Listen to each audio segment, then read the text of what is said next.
وَلَقَدْ يَسَّرْنَا الْقُرْآنَ لِلذِّكْرِ فَهَلْ مِن مُّدَّكِرٍ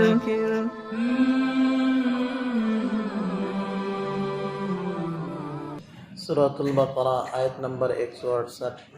اعوذ باللہ من الشیطان الرجیم، بسم اللہ الرحمن الرحیم۔ یا ایہا الناس کلوا مما فی الارض حلالا طیبا ولا تتبعوا خطوات الشیطان انہ لکم عدو مبین۔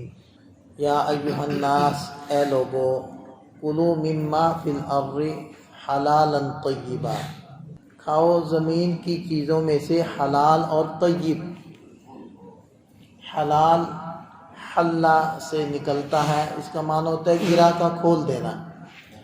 گویا کہ مسلمان پر اس کے کسی بھی چیز کے حرام ہونے کی وجہ سے ایک گرہ لگی ہوتی، اور جس چیز کو حلال قرار دے دیا گیا گویا کہ اس کی پابندی کی گرہ کھول دی گئی اور وہ حلال ہوگی۔ تو پہلی چیز تو فرمائی کہ حلال ہو، دوسری چیز فرمائی طیب ہو، شرعاً اور طبعاً دونوں اعتبار سے وہ مرغوب ہو، وہ کھاؤ۔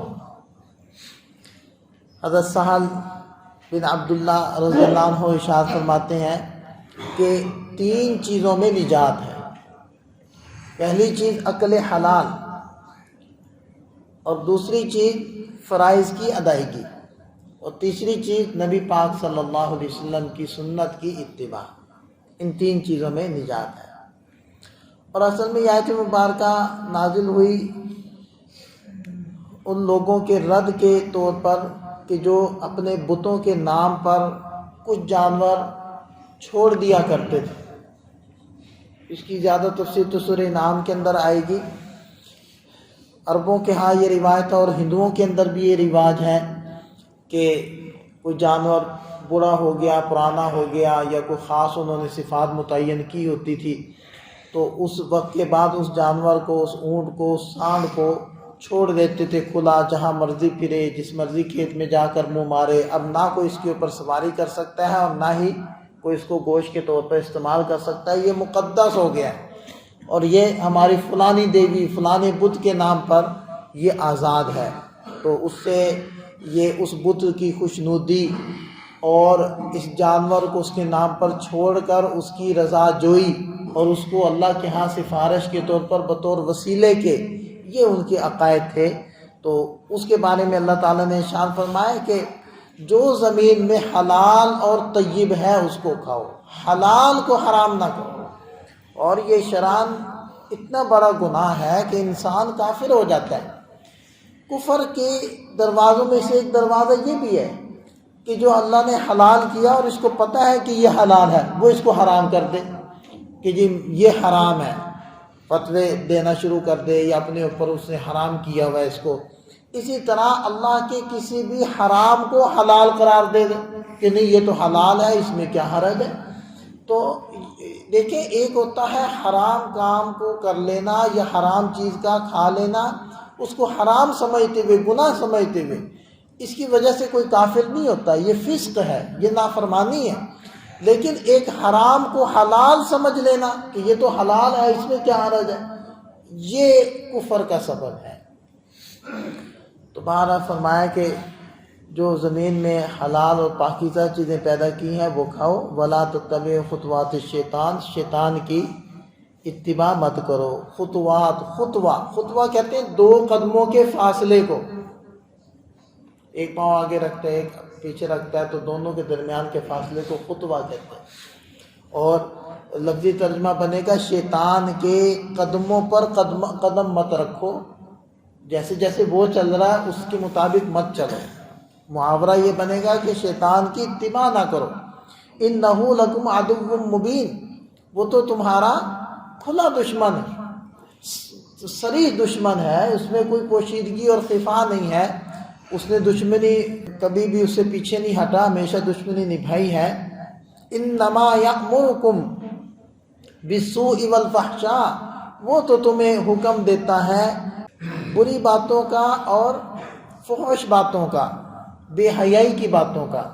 سو کہتے ہیں ہر ایسے عمل کو کہ جس کو شریف آدمی، سلیم الطبع آدمی جس کو برا سمجھے اور اس کی وجہ سے تکلیف ہو، اس عمل کو کہتے ہیں سو، اور فحشا کہتے ہیں ہر بے حیائی والے کام کو۔